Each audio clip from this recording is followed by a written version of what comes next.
అండి అందరికీ welcome back to my channel. ఈరోజు సండే ఎగ్ కర్రీ చేస్తున్నాను. ఎందుకంటే చికెన్ తినకూడదు, చికెన్ ఫాక్స్ ఏదో వచ్చిందన్నారు కదండి. అందుకని ఈరోజు వచ్చి ఎగ్స్ తెప్పించుకొని ముందుగా ఉడకపెట్టేసుకున్నాను. తర్వాత టమాటా, ఎర్రగడ్డ, కొద్దిగా జీడిపప్పు వేసి బాగా మగ్గించుకోవాలని, తర్వాత మిక్సీ కొట్టి పెట్టుకోవాలి.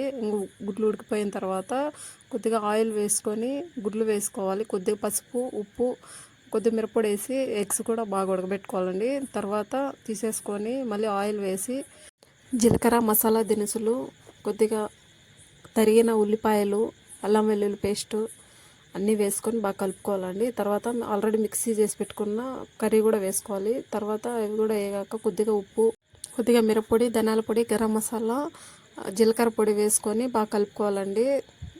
అలాగే కొద్దిగా వాటర్ వేసుకోవాలి. ఇప్పుడు ఉడకబెట్టిన ఎగ్స్ వచ్చి దాంట్లో వేసేసుకోవాలండి. అంతే అండి, కూర చాలా సూపర్ టేస్ట్గా ఉంటుంది. ఒకసారి ట్రై చేయండి.